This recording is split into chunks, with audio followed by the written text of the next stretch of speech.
Thank you, everyone, for joining us for today's webinar. We will be discussing how state-sponsored vigilantism threatens our communities and our democracy. As a reminder, this webinar is available for MCLE credit for those who attend.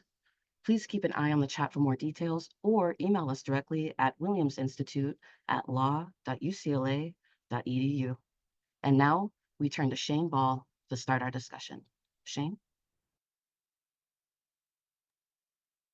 Good afternoon, everyone, and welcome virtually to the UCLA School of Law and to the Williams Institute. Thank you so much for joining us. It is my pleasure to introduce two of our faculty members here today to discuss Professor Michaels' new book. First, Professor John Michaels is a professor of law at the UCLA School of Law. He graduated from Yale Law School and clerked for a judge on the Second Circuit Court of Appeals, as well as Justice David Souter of the United States Supreme Court. His legal scholarship has been published in far too many publications to mention, but his first book, Constitutional Coup, Privatization's Threat to the American Republic, was published by Harvard University Press in 2017. And of course, we're here today to discuss his next book, Vigilante Nation, How State-Sponsored Terror Threatens Our Democracies, with David Knoll. And then I also am joined by Professor Lindsay Wiley, who is professor of law and faculty director of our Health Law and Policy program here at the law school, and also affiliated faculty with the Williams Institute. So welcome to you both.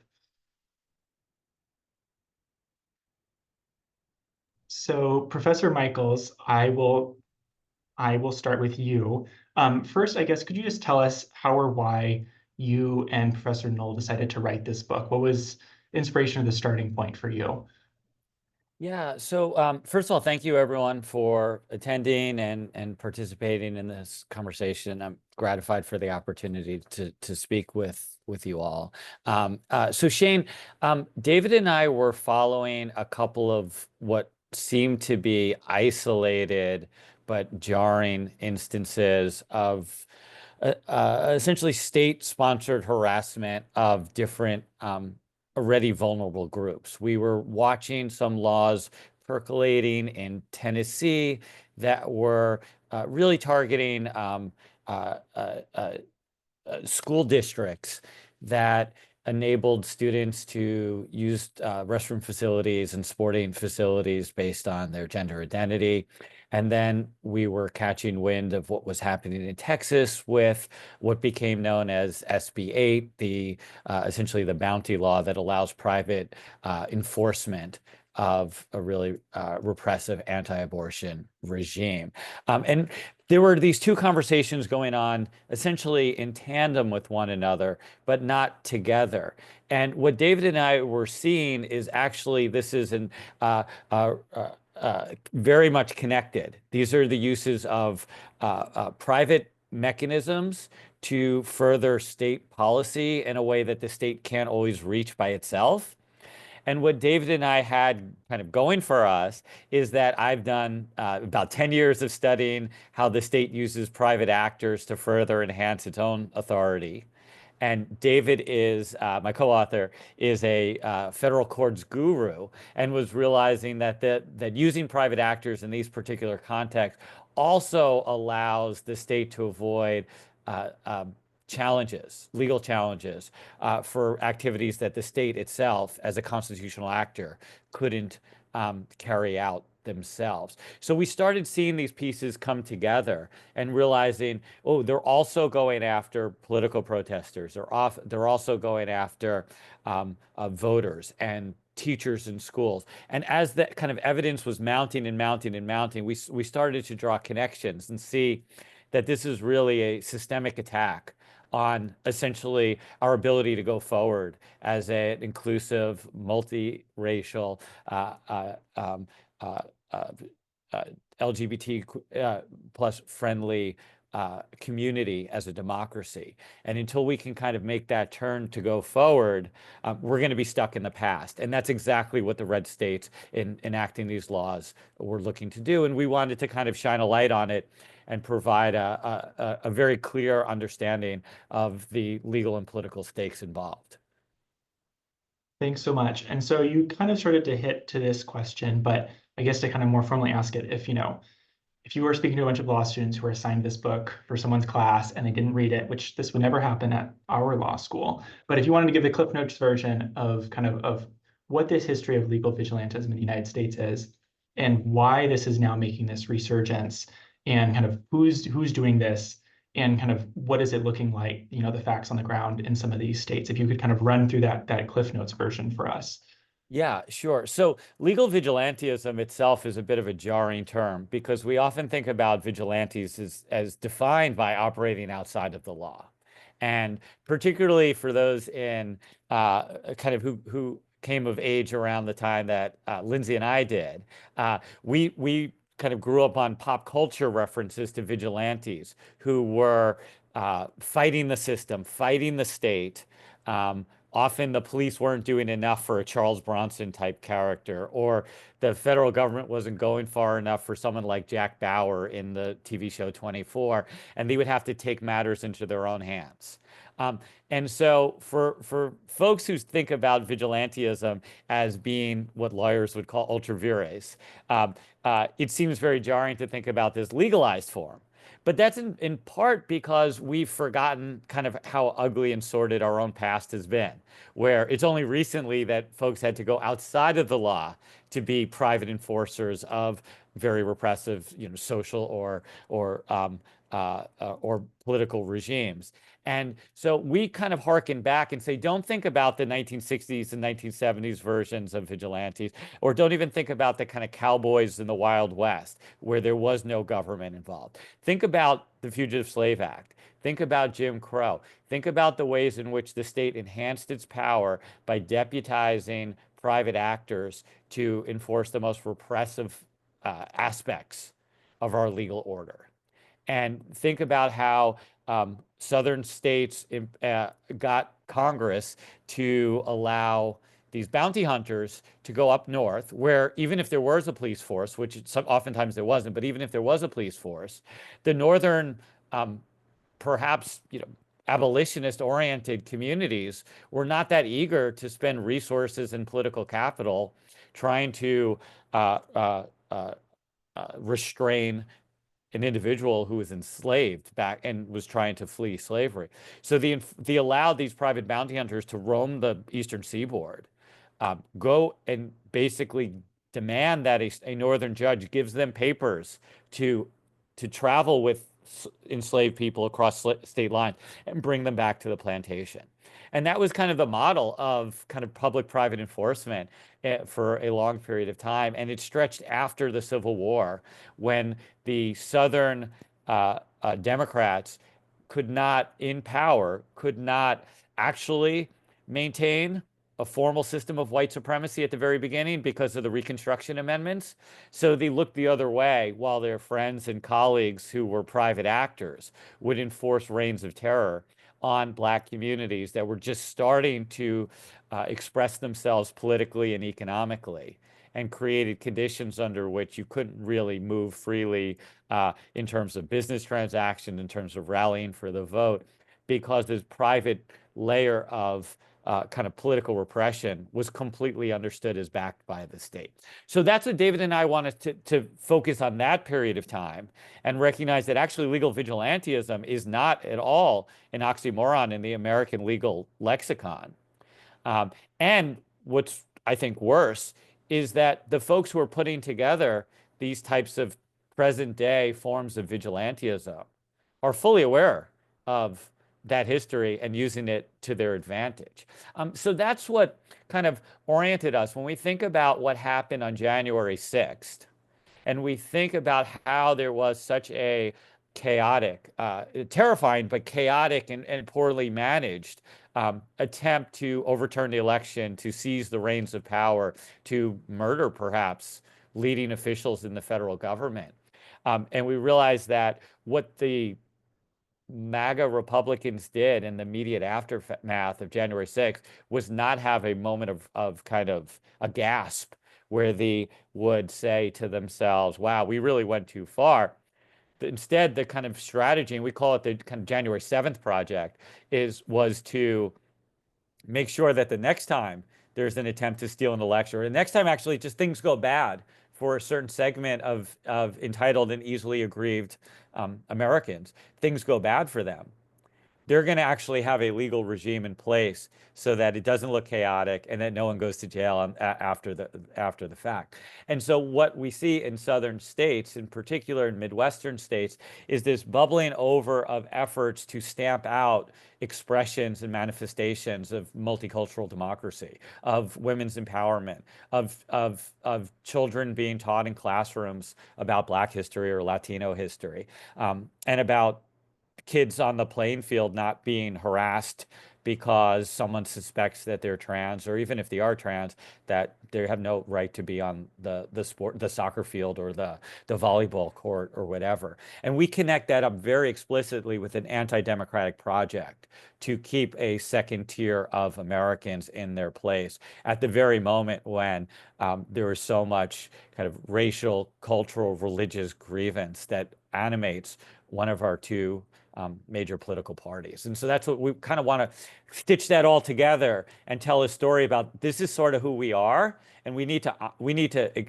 be honest about that and not think who we are the kind of good Americans who look aghast when we might watch Death Wish on TV, but we would never endorse what Charles Bronson was doing, or what but our history is more often than not, we do endorse Charles Bronson. And that played out when we see how Kyle Rittenhouse was celebrated in the Republican Party.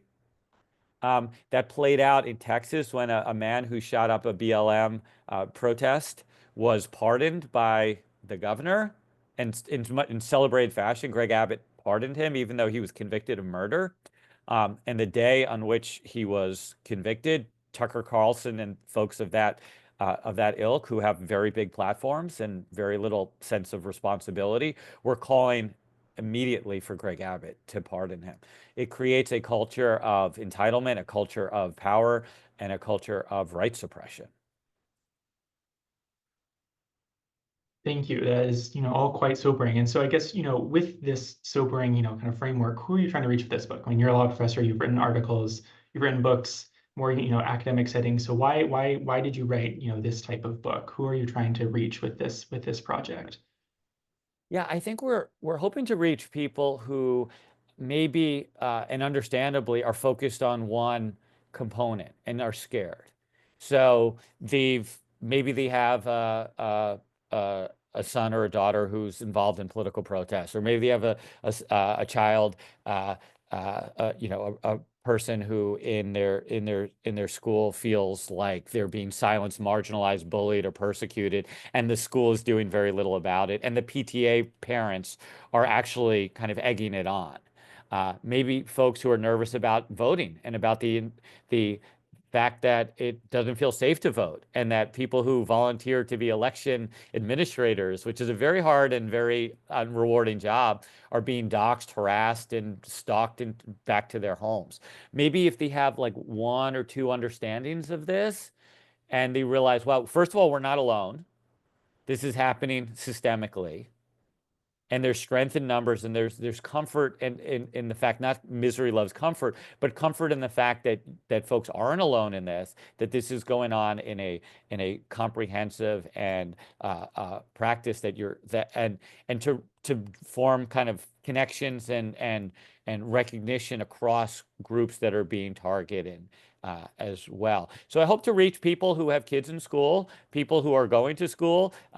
Ideally some state legislators who are nervous about what's going on, but don't necessarily have, because they don't have the staff support and whatnot in their particular perch, but they realize something bad's happening. And this kind of, we could talk about this later, but they would like some ideas about how do we get out of this mess, or how do we talk about this mess? How do we get out of this mess? How do we litigate our way, at least partially, to protect those who are on the front lines in this particular moment? So that kind of broader universe, not that I don't love just talking to students and colleagues, but I was hoping, with a topic of such significance, perhaps existential importance to our fragile kind of constitutional moment, that we reach out to folks who are not already spending all their time thinking and reading this stuff like academics do.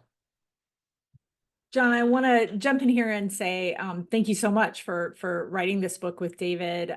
These dots that you're connecting, it's so important to do that work, to show that this is part of a broader project, and not even just a trend, but really a project with agents behind it.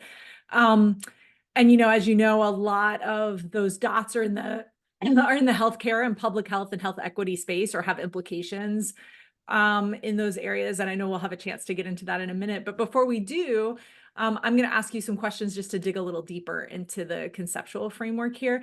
I also want to say I'll be keeping an eye on the Q&A function for the webinar, and can bring some of that into our discussion as we go. So if you have questions, if you're watching, feel free to put those questions in the Q&A feature.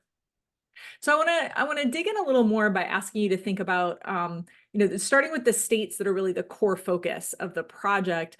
Some of these states, Texas, Florida, Tennessee, are they have plenty of officials who are in control, in positions of power, who are ready and willing to enforce. They are themselves ideologically committed to the project here, and ready and willing to engage in public enforcement.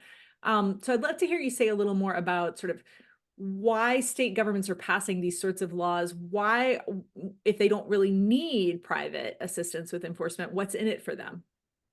Yeah, great. So this is something that I find endlessly important, and it is puzzling to a lot of folks, because like you said, everyone's on board with this in the state legislature. There's supermajorities in Texas, Florida, and Tennessee, Republican supermajorities, and they control the courts, and they control the county sheriff's offices almost everywhere. Why do we need to kind of mobilize the public like this? And I think the answer is there's multiple reasons for it. First, just the force multiplier effect. The state can reach everyone. The state has the resources to reach everyone, but they'd have to hire a lot more people. Even though the enthusiasm is there, the kind of foot soldiers aren't everywhere. And these are often the states, not coincidentally, that are somewhat anti-government. And so they don't necessarily want to scale up, per se, their state employee workforce. They don't want the state employees poking around the schools, hanging out right outside the bathrooms in schools, listening into lectures in the high schools about what are they teaching, something about race today? Are they teaching something about sexual identity today? They don't want that type of artificiality, or that type of government kind of imposing itself downward. They kind of want a grassroots reaction. And they want the parents screaming and the neighbors screaming, and because it feels more authentic from that space. It's easier to know when the state official comes to town, and maybe everyone kind of is on their best behavior, as it were.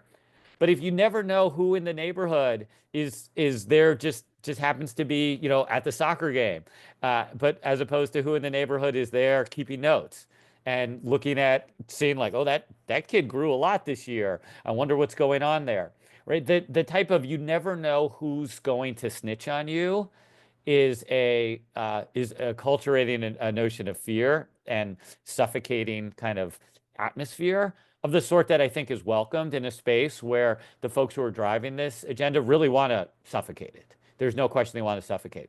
The third reason that I think it's powerful is something I alluded to with Shane, is that non-governmental officials can reach further. They can also be really aggressive and abusive in ways that state actors, either by professional disposition or by legal code, are not allowed to do. And this, Lindsay, I really borrowed off of my prior work on studying the military outsourcing of key defense and intelligence responsibilities, where part of the reason, again, was the head puzzle. We have a very big military. We have a very big intelligence apparatus. Why are we using private actors? Oh, maybe because they won't follow the Army field manual and rough up the detainees a little more during interrogations. Maybe they'll step over a certain type of line that the professionally trained military won't do. And also maybe it'll in a different way, scare the detainees or our opponents on the battlefield, because they know that, well, American soldiers may not do that, but I don't know about these other people that were hired. All right, so that's the third reason. And Lindsay, there is a fourth reason, which is in a lot of these states, including Tennessee, Florida, and Texas, there are blue bubbles. And those blue bubbles are places, and we know this specifically with respect to abortion, where the minute, and this is not so much SB 8, but Dobbs, the minute that the abortion prohibitions kick back in after the after Dobbs was announced, a lot of blue county district attorneys and city lawyers said, we're not going to enforce this. You are safe in Houston, or you are safe in Nashville, or you're safe in Miami. And with laws like SB 8, which obviously doesn't reach Florida, but it does reach Texas, it reaches Houston and Austin and El Paso and everywhere else, San Antonio, basically that nullifies whatever type of local democratic buffer would be in place. Because yes, the state, the county or the city won't prosecute you, but you never know who's in the hospital. And is it a nurse? Is it a neighbor who sees you and is holding a grievance because of the way you trim your shrubs or something like that? It has nothing to do with actual morality, but it's a way to use force. Is it a disgruntled person in the insurance claims office who brings the suit? And all of a sudden, all that protection that you've been promised is because Houston or Austin or San Antonio is a sanctuary city is out the window because you have on the ground individuals who are authorized by the state to take the law into their own hand. So that to me, and I'm not someone targeted by that, is absolutely terrifying. And I've been talking about it for 3 years, and I just mentioned it, and it still sends a little bit of chills down my spine. It is not how I think a society should be organized. But if a society wants to be organized in a way that makes people feel absolutely frightened out of their minds, this is the way you would do it. On that third reason that you gave, there's actually a question that's come in from an attendee that I think is worth looping in here, because I think it connects to the third reason that you gave. And the question is about state action and draws a connection back to how the Supreme Court holdings in during Reconstruction over a series of cases, ruled that, creating a challenge, right, ruled that that there was that the Reconstruction amendments only applied to direct state action. So the attendee is wondering, kind of, is this a moment to look on the doctrinal side and revisit those holdings in the civil rights cases and other cases, to broaden the application of those amendments, or is the solution here, do we have to be non-judicial in the direction we're looking? So it's a great question, and it's for folks who don't know that case law. So we discussed the case law in one of the early chapters in the book, and I have to say that I still remember my constitutional law class from 2001, where one of the first days we read the Constitution, and then we started studying the Reconstruction amendments, and we're like, oh, by the way, that provision doesn't apply. The court has read it out of existence. The Privileges and Immunities Clause. If you read in the Constitution and then you find out, wait, it doesn't apply at all. So state action is this kind of major framework to confine the scope of essentially the ways in which the federal government can protect individuals. And individuals can go to court to protect against essentially civil rights violations. And the way that the court, in its flawed reasoning at the time, and certainly flawed reasoning that no one has ignored over the years, basically said it only applies if you're acting under the color of state law. And then people said this. We're like, well, but those guys are acting under, those deputies, those vigilantes are acting under color of state law, because we all know they're being kind of nudged forward by the mayor or the sheriff or this and that. And the courts say no. No, it's clear. It's very hard to prove that state action extends outside. And again, I've written on government contracting in all sorts of spaces. So private prisons, private police forces, private welfare administration can engage, those folks can engage in civil rights violations as well. It's almost impossible. It's not impossible. It's almost impossible to say that they're acting in that fashion. And so then the question is, well, should we just change the Constitution? Should we press the justices to reconsider these flawed decisions from 150 years ago? The answer is sure, but let's be realistic. There's no harm in pushing those arguments, but the reality is, I don't think this particular court in this particular moment is at all abashed or concerned about the endurance, the durability of those holdings. In fact, and we could talk about this, Lindsay and Shane, we could talk about what the court did in the SB 8 case itself. But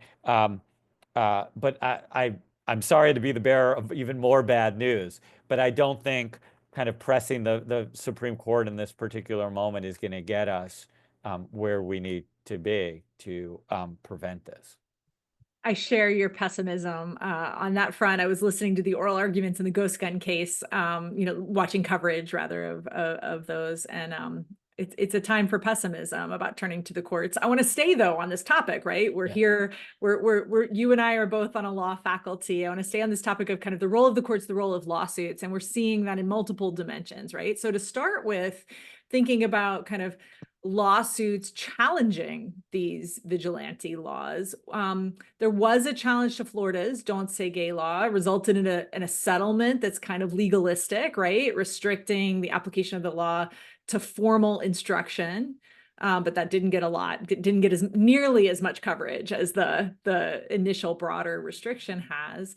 We haven't seen a lot of lawsuits challenging SB 8. We haven't seen a lot of challenges to book bans, maybe, or at least not, to the degree that we might be expecting, given the outrage that these laws generate among opponents.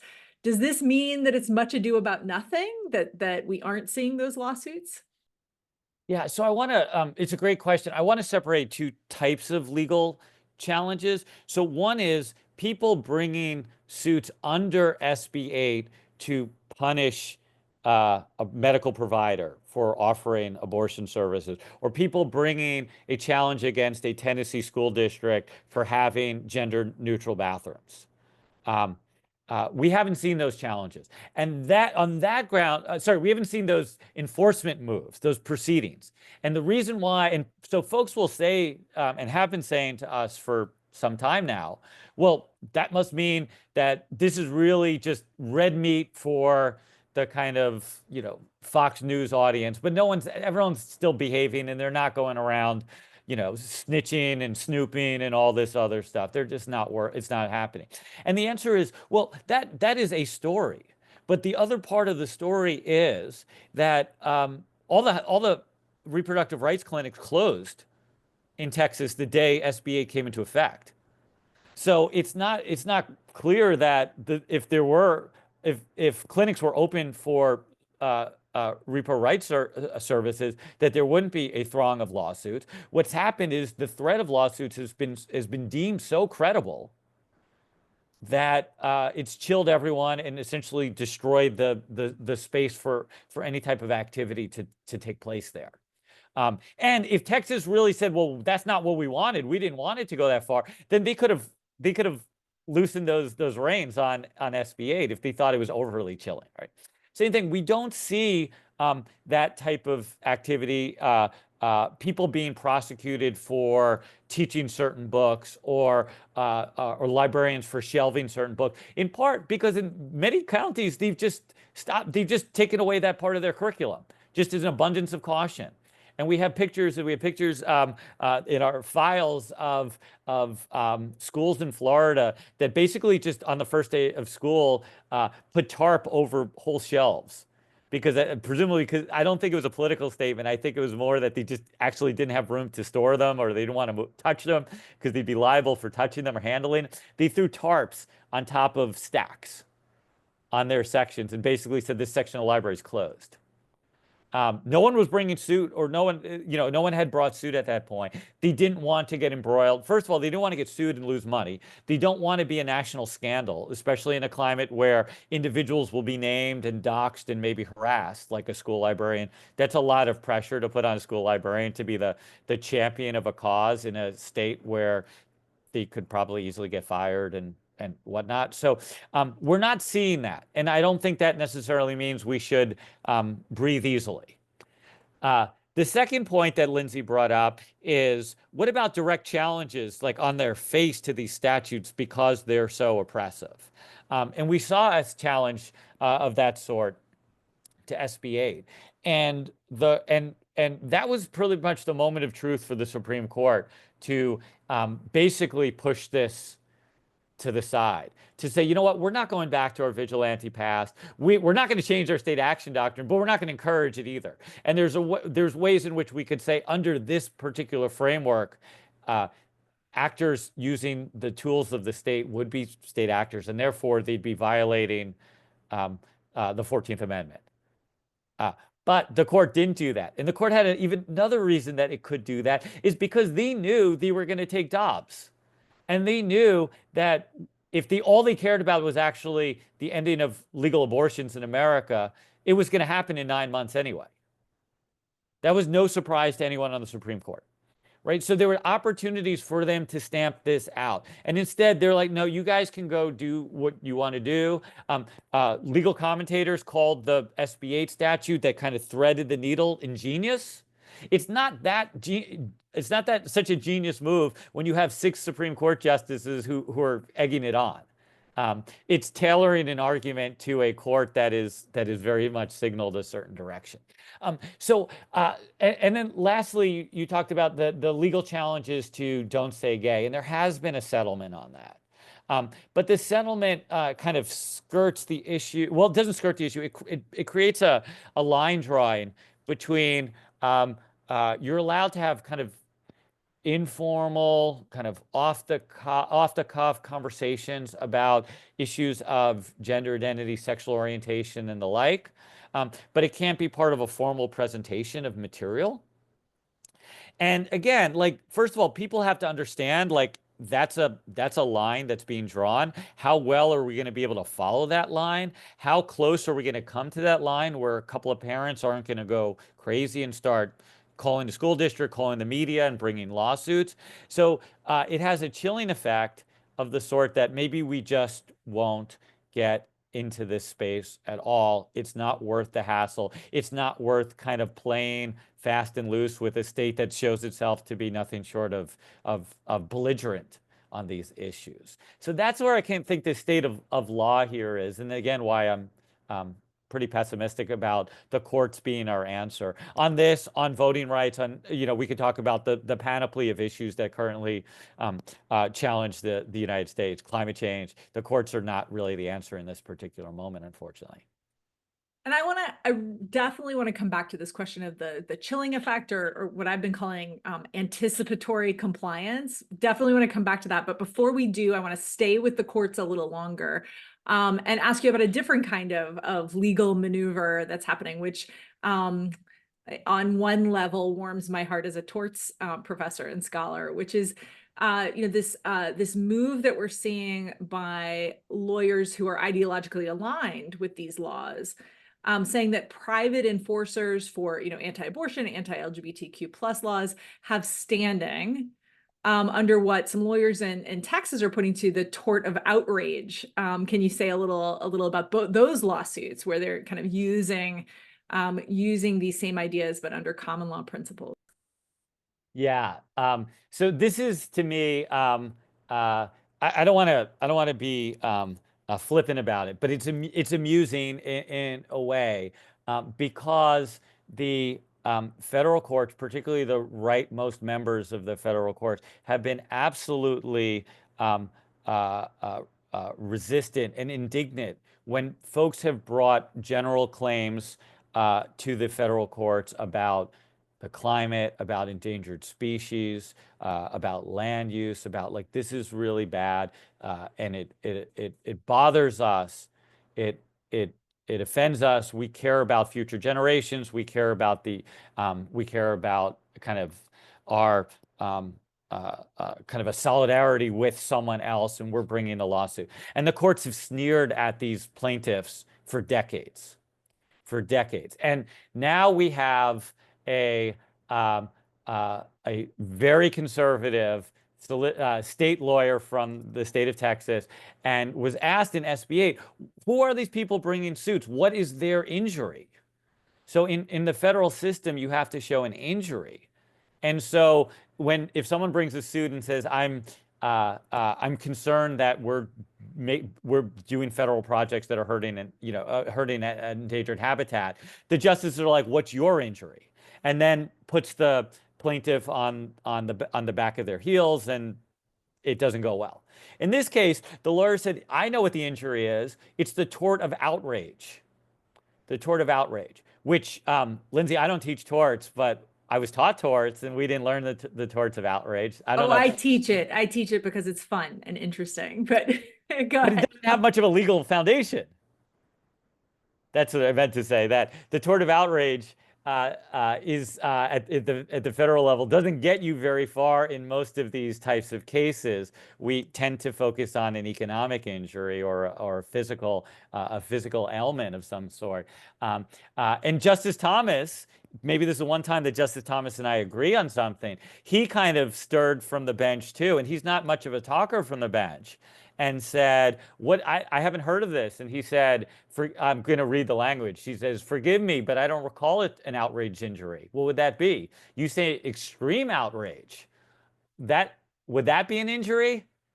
And this idea that someone somewhere is upset or angry because someone else is living their life, and it's so offensive to them, whatever. And then you could substitute any type of target. It's a person getting an abortion. It's a same-sex couple enjoying a day out with their child. It's any, you pick the target. Someone can be outraged by it. We can't control that, and that's why the courts have not been in the business of essentially picking winners and losers, because people don't like each other, or they don't like the way they conduct their lives. Notwithstanding Justice Thomas's confusion, they okayed this and allowed for this opportunity for some citizens to essentially assert dominance over other citizens, even though it's not their problem. It's not their issue.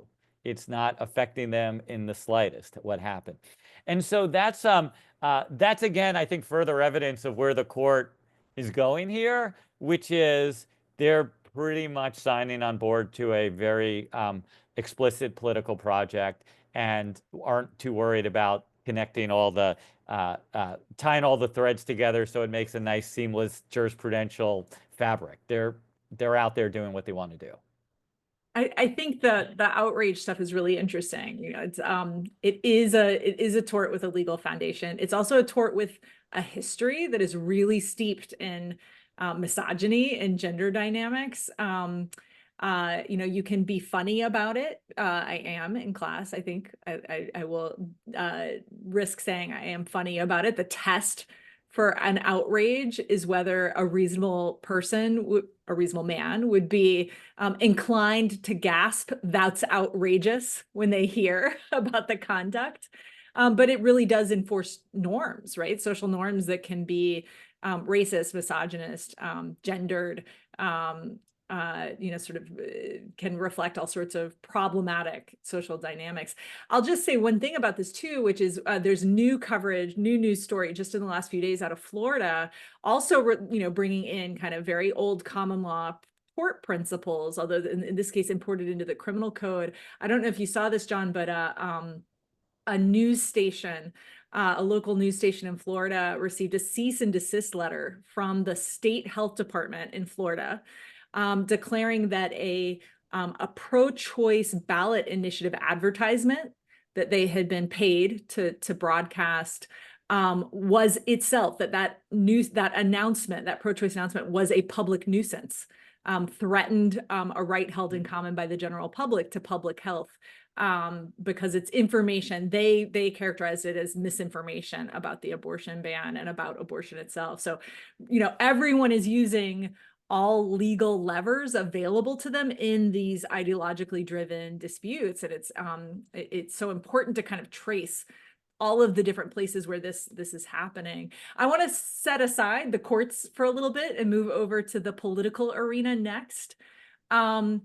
It is the case that some of the most shocking measures, though not all of them, but some have been defeated when they've been proposed, including in places that we think of as very much on board with this ideological project, for example, the Ohio sports ban bill, does that suggest that there's pushback? Does that suggest that there's room for kind of common sense to prevail? I tend to be almost as pessimistic about common sense as I am about the courts, but I'm curious to hear your thoughts.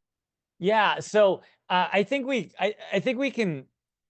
It's too soon to say for sure, but I think sticking on my pessimistic note, I think that some of these compromises, some of these where the most heinous provisions of a vigilante statute, and in this case, as the reading indicated, there was going to be kind of bodily inspections, like on the spot bodily inspection, or at one point they were going to do kind of genetic testing and blood samples before you could play. And they pulled that out, and they pulled out the kind of body inspection part, and it's like, look, a win for bipartisanship. It's a win for bipartisanship only if you've already shifted the conversation so far to the extreme, and you're giving back a little piece. You're conceding a little ground, and only a little ground. And they're kind of, I fear, they're getting more out of conceding than they would get from keeping it in, which is, look at us, we're reasonable, we're getting headlines for saying, look, now has more support, we're willing to negotiate, we're willing to have conversations with folks, but they're still getting 95% of what's an abhorrent piece of legislation. So I wonder if it's a sign of the pendulum swinging, or it's actually a sign of the increasing sophistication of the movement, that they realize that being like, sometimes it's not great to show up as in the most monstrous form possible, and you can get almost everything you still want and look like kind of a more genial, conciliatory set of legislators by agreeing to kind of parcel off the stuff that is the most abhorrent. So it's hard to say, but I think that's a reason for some skepticism as opposed to celebration. So staying on the political question, but expanding our geographic scope beyond the states that are sort of controlled by officials who are ideologically very committed to this project. As a prologue to this next question, I'm going to actually point out something that's been asked in the chat in the Q&A by an attendee. So one of our attendees says that they're a campaign manager running a progressive Democratic California Assembly campaign in Orange County. They're asking, is there a suggestion I can bring to the campaign, back to the campaign, arising out of this work? They say some of the folks they've been canvassing with have been hesitant to visit neighbors, lest they be confronted by violent homophobia, transphobia. This attendee is in the Huntington Beach area, where a lot of progressive or left-leaning people are not always feeling safe to share their views, lest they not be protected by authorities. This is here in California. This is not Texas, but as you pointed out, there are blue pockets in red states. There are red pockets in blue states. My question is, how are you seeing, vigilantism spread beyond those states like Florida and Texas that are the main focus of your project? Yeah, so I recognize and validate the concerns that were just raised. I think they're real, and I don't think they can be at all dismissed, nor do I think we could say, oh, we're in California, things here are different or better. Part of it is because a lot of the vigilante agenda, even if not the laws, have been nationalized. Just like so much else in our country, we're increasingly all local issues are federal issues. All federal issues are local issues at this moment, in part because of the way we consume news and the way politicians speak to us and whatnot. So I don't think that, like, oh, shoo, we're in California, everything's good. There are ways that California is significantly better, but especially when you talk about fears of violence, violence really knows no boundaries, as we know from where school shootings are, where acts of harassment and terroristic behavior are. So I don't want to say, oh, and I wouldn't say, oh, your colleagues will be fine. It's California.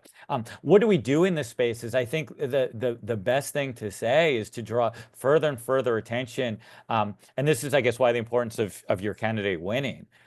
Further and further attention to Sacramento about how California needs to be a better ally in this particular moment.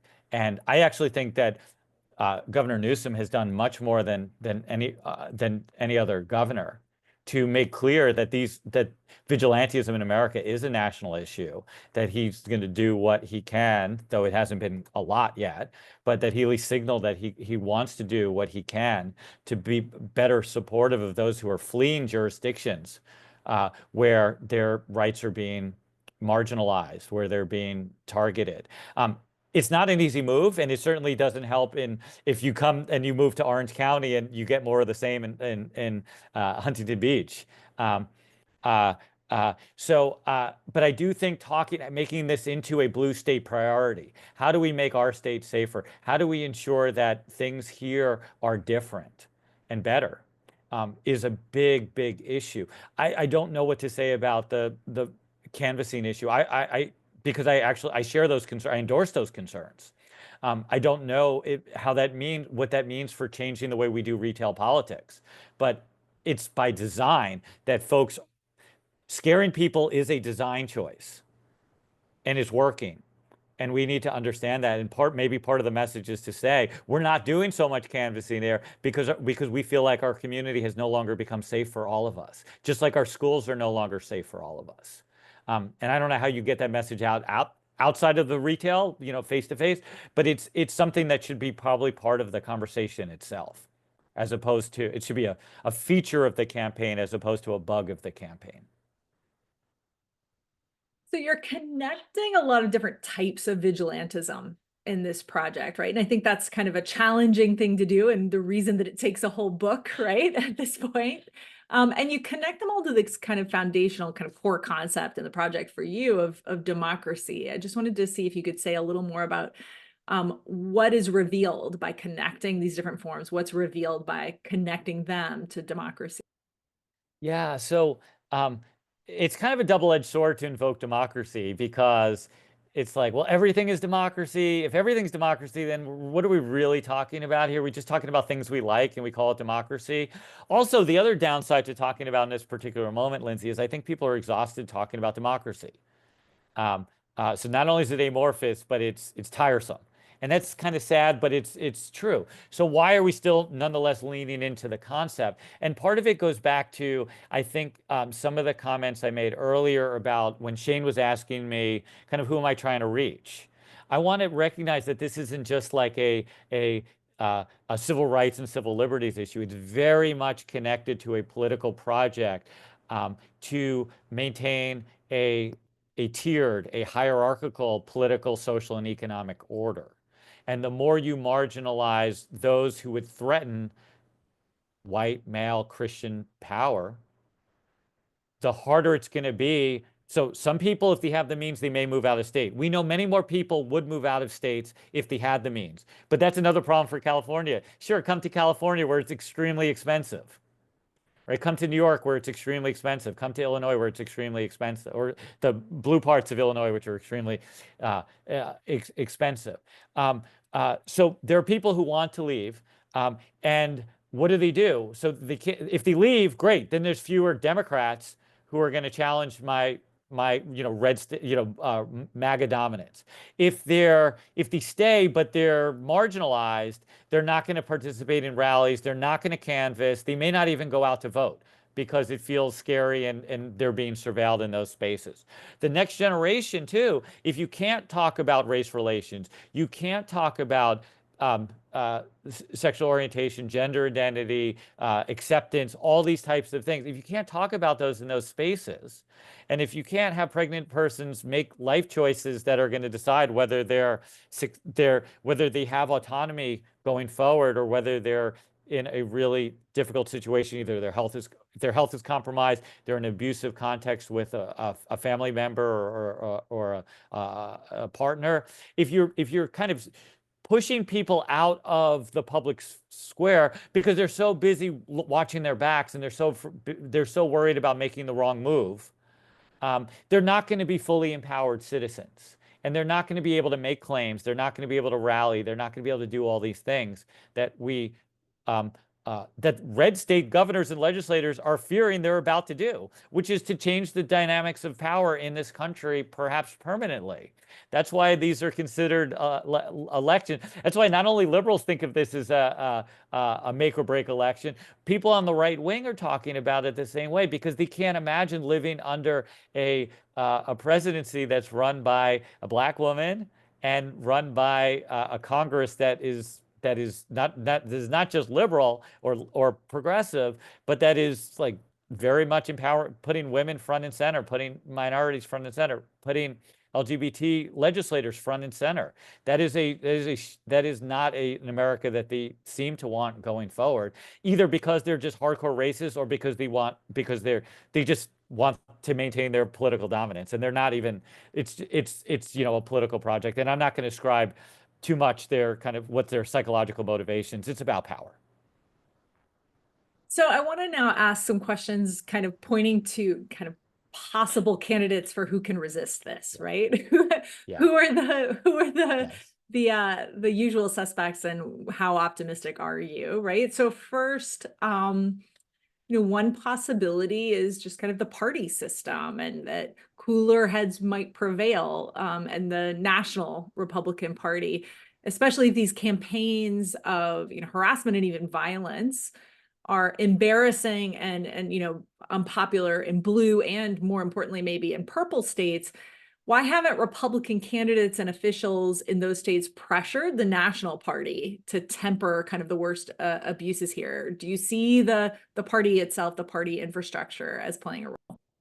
Yeah, I think our primary system and the way in which the media has been bifurcated, and there's a right-wing media and a left-leaning media, has essentially prioritized extremist views. And so candidates who would say, like, you know what, this isn't good politics, it's not good for the business community, which used to be a very important part of the Republican Party. It's just, we have pressing issues to deal with, and we should go back to dealing with them in the way that, like our old school fiscal conservative approach. This is a reactionary radical project. The problem is when folks even say things like that, they get primaried into oblivion. They get ostracized from the party, they get kicked out of the party, and they and then maybe a couple of the most telegenic of them show up on CNN in a couple of years later and become Republican explainers.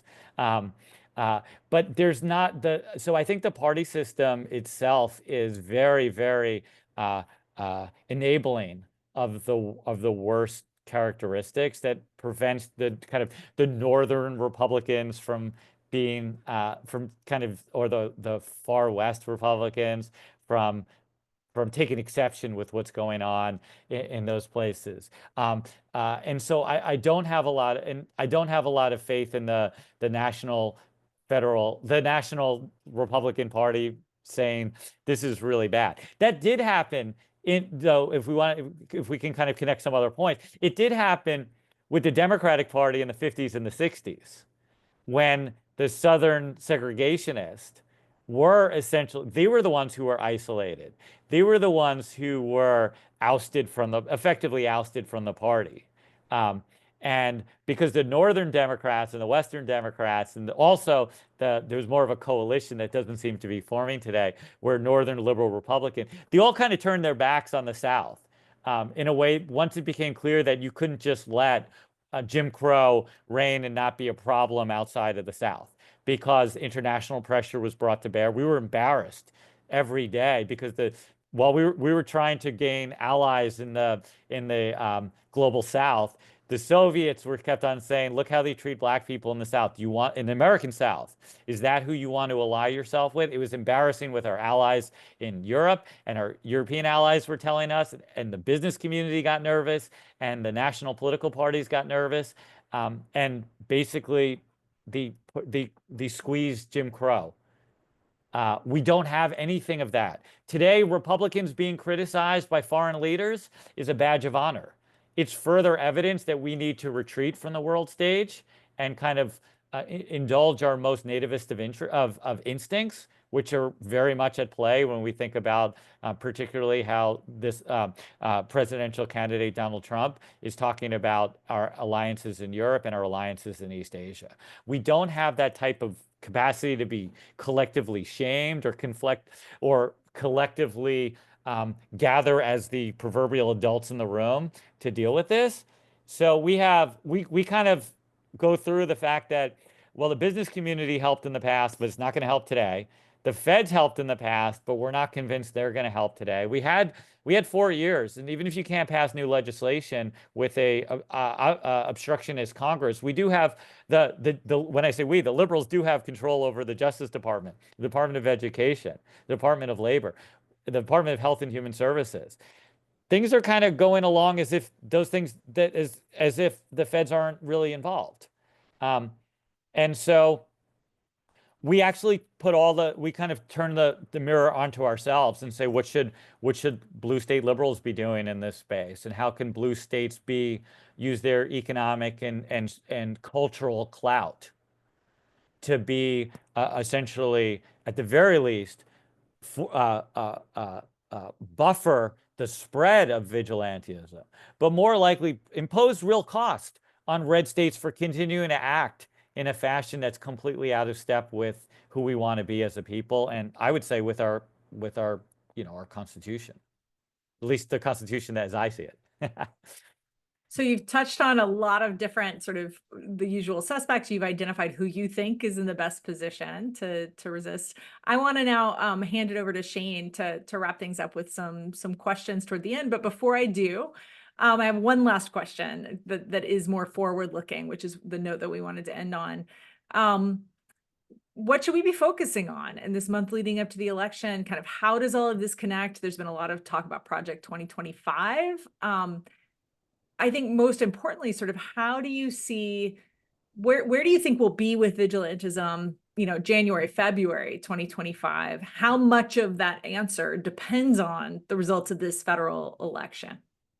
Yeah, so I think in the next month, the focus of vigilantism should be front and center on election administration, on efforts to suppress the vote, efforts to dissuade voters, because, and we really haven't gotten into this as much, Lindsay, we haven't really talked about kind of the political protests, and that's perfectly okay, given how much we have to cover. But I just want to underscore that the amount of kind of vigilantism that's being directed at directly at the kind of political arena. And we saw glimpses of it in 2020, when it wasn't really well structured. And then we saw more of it in 2022, and it was pretty alarming. And one thing I want to just note is that the harassment and the empowerment of private individuals to scrutinize voter rolls, to be attendees in the process of counting votes, have already frightened so many election administrators that they've left the business. And so one alarm that's being sounded already is that there's less confidence that there's enough capable staff to handle the work. And so what you see in a place like Mariposa County, which is Phoenix, which was very obviously it's a critical district for winning Arizona, but it also was a site of some of the most ugly of very ugly events surrounding the 2020 election. If you look at what they've put in place, it looks like the American Green Zone in Baghdad. It's barbed wires, it's fencing, it's cameras everywhere to make sure that becomes a fortress. Even if that becomes a safe place, and they're having separate exits so that the workers' license plates can't be photographed. It's that scary in Phoenix, Arizona, a city of over 1 million people, modern, industrialized, cosmopolitan to some extent city, and that's where it's happening. So you can understand why in smaller towns, people are frightened that don't have those resources, are frightened out of their minds about what's going to happen. So I would just want to underscore the connections between some of the civil rights attacks that we've been mostly focused on in this hour, and connected to the political rights as well. It's often the same lawyers who are designing the vigilante statutes that are in the schools, in the OBGYN clinics, and in the voting context. So that's the first thing. That's what we should focus on. And the question is like, okay, well, what if we survive this kind of hold your breath election, and Donald Trump recedes from the national consciousness, and will this all go away? And I think the answer is no, precisely for the reasons that Lindsay, we were talking about earlier, which is this is about red state power. And it's kind of, Donald Trump is definitely the avatar for this movement, but he didn't create the movement. He embodied the movement and kind of ran with it for all it was worth. But those tendencies were, the Republican Party had been in transforming in this direction for, by the time Donald Trump came along, for at least 8 years, arguably a lot longer. So this is not going away. And in the same way, Project 2025, it's a very long manual. It's like 900 pages. But a lot of it, when David and I were reading it, we're like, oh, this was just kind of cribbed from what Kansas is already doing. Oh, this is already cribbed from what Florida is doing. So for us, it was more of the national, some of it is the nationalization of what the states were and continue to already do.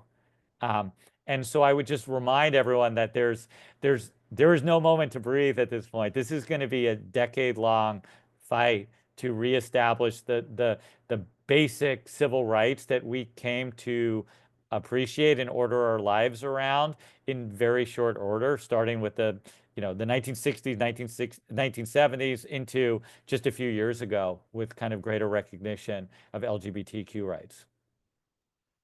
All right, I get the last question. So looking forward, what's next for John Michaels? I mean, I know everyone on this webinar has bought their book for them, and everyone they know, they've got their Hanukkah, Christmas, Kwanzaa presents are all set with all the copies of your book. So should they be waiting for the next book? Are there more scholarly articles coming? What's your outlook? And for everyone on the call, I am his RA. And so this question is, what is Shane going to be working on for the next few months? But yeah, this is what, and Shane is also in my administrative law class. So Shane is asking, should he do his reading for tomorrow, or should he be reading for other matters tomorrow? But Shane, thanks for asking the question. And I'm really, really concerned about our ability to come back as a country together. And I'm really concerned that the lines between red states and blue states are getting deeper and deeper drawn. And as much as I'm hoping that, and as I say in the book, the last chapter is a lot about, well, this is what states like New York, California, Massachusetts should do. My concern is they won't do it, or they won't be able to do it effectively, or we don't have enough money to do it, all of which are real and justifiable. California has its own problems, and I can understand California voters saying, I can't bail out people in Mississippi when I can't get like my home insurance is being dropped because climate change and I'm on a fault line and this, that, and the other thing. So I'm trying to be really realistic about how optimistic we can be that the blue states will save America, and what's going to happen in a moment if we're in protracted crisis going forward. There's already voices on the right and now some on the left that are suggesting that civil war is inevitable. I don't think civil war is inevitable, but I think we have to spend the next couple of decades being really careful about how we understand ourselves going forward. And I know people are calling for a new constitutional convention. People are calling for greater a partition. Ted Cruz wants to, not only take Texas, but also take the nukes with him when Texas leaves the Union. And so I'm working on ways of identifying a kind of a more sensible, safer strategy for allowing ourselves to coexist in a constructive fashion. And I'm thinking about ways to have greater opportunities for folks to leave, let's say, repressive Southern or Midwestern states and have access to the resources to move, and we could have a greater national sorting so that folks have more opportunities. Today, it's really hard to leave a state like Mississippi or Alabama and move to Oakland. It's just too expensive. And who knows if there's jobs there, to kind of grease those pathways so that we have more mobility, that if we can't agree on our politics, at least we can do more to fully separate so that we feel safe in our communities. Thank you so much. And again, thank you again to you and Professor Wiley for giving up your time to discuss your book with us today. For all of you who attended, thank you so much for joining us virtually on behalf of the law school. Thank you for coming and have a good afternoon. Thank you.